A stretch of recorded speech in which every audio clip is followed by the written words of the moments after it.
Welcome back to AFTV, everyone. We've got some breaking news. This is the first time you're hearing from me on transfer deadline day. I'm sure it won't be the last because we're keeping you up to date with everything as it happens on AFTV. And we start with this bit of news that Crystal Palace are in talks over a permanent deal for Rob Holding. Rob Holding, who joined Arsenal in I think the summer 2016, has been, one of the longest servants at the club. I think only El Neni maybe beats him in terms of, how long he's been here.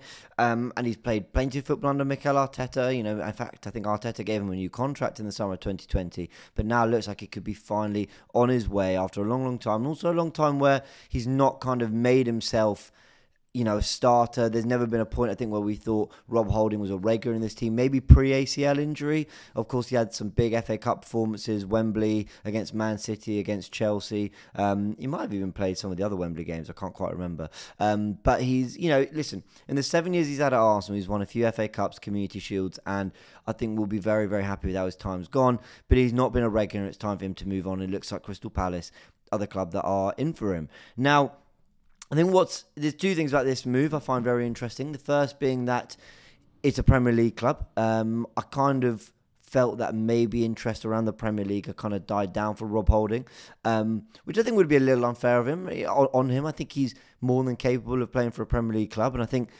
Rob Holding's strengths come in sort of defending his penalty area, getting into a neat shape, and winning headers and getting his body on the line. He actually does that very well. Once upon a time, I actually think he was a player that was good on the ball, that could pass out the back or whatever. But I think since his ACL injury, I think he struggled more with that game, and he sort of developed into a different type of defender.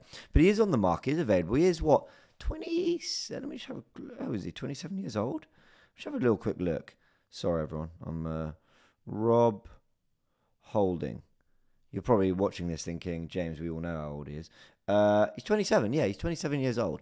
So, he's still got probably 6 years, of football, maybe 3-4 years sort of, at the top level. The top level being, competing in the Premier League and at some of these big clubs, Sevilla wanting him on loan and a few others. The other day we did a video talking about his options sort of being unveiled, and interesting that Palace are one of them, and they seem the front runners at the moment. Another report saying that Palace are very much front runners, and Sky Sports reporting that Rob Holding really wants this move. So I hope for him he gets it. I think he deserves to play in the Premier League.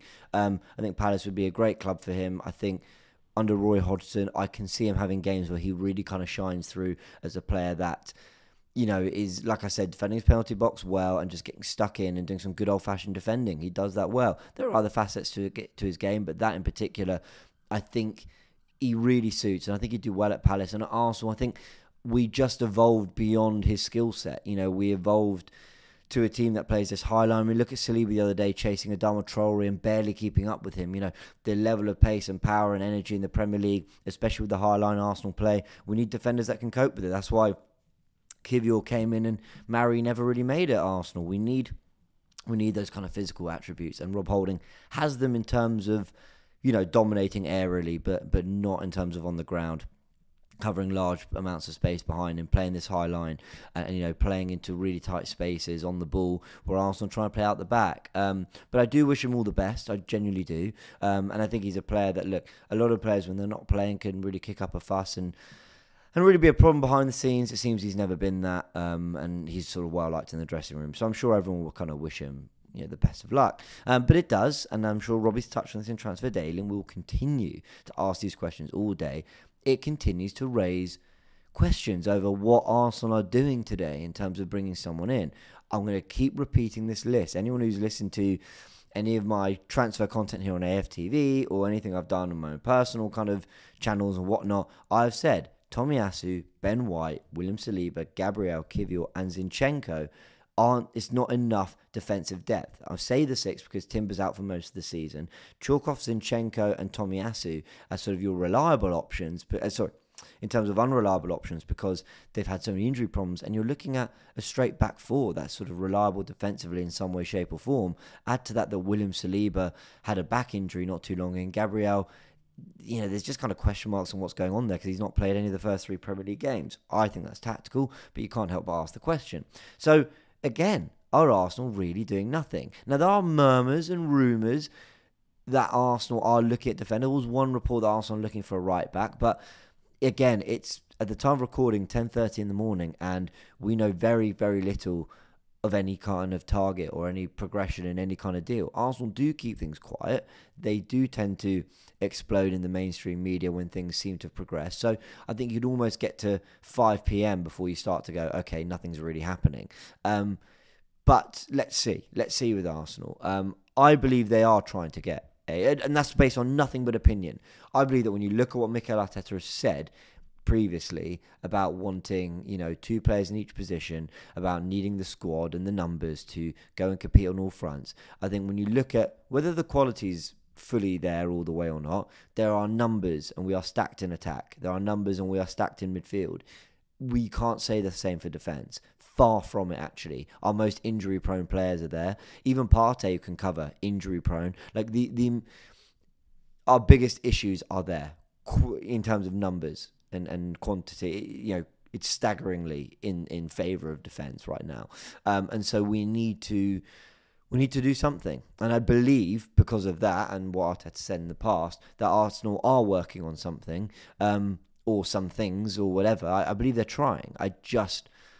Because we've heard so little, I cannot say I'm confident we're going to do anything right now. But let's see. Rob Holding leaving on a permanent deal might also just open another door. And then we've got to hear about the likes of Cedric, Nuno Tavares to Nottingham Forest is all done and dusted. I believe it's a 1 million loan fee with 12 million optional fee if they want to make it permanent. But if they hit a certain criteria, then the deal will become permanent and there are £3 million worth of add-ons. So if everything goes perfectly, Arsenal get 16 million for Nuno Tavares, which isn't bad, but I'd love to know what all those conditions are.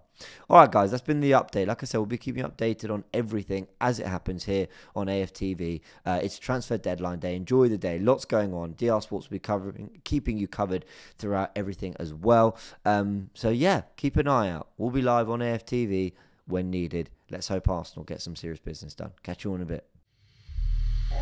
Arsenal and Man United is the ultimate bragging rights. Growing up, all it was Arsenal fans around me. Oh, na, na, na, na, na, na. Oh, na, na, na, na, na, na. Ramsdale's just been put into the PFA Player of the Year. That's because Onana weren't in the league last year. Exactly. You see these United guys, yeah, don't ever gas you up, kiddo. They come to the big M. They're going to get christened nicely. 4-1. Send them back up the M1 with their backside slapped. I'm definitely having Bruno. In front of Odegaard. In front of Odegaard. No Declan Rice in your team. Are you mad? I was trying to be nice to you, man. You guessed. We don't need you to be nice. We need you to be honest. We don't want your sympathy. We'll tell you what we think. United fans, don't be afraid. Wear your black shirts. We're going for their funeral, not ours.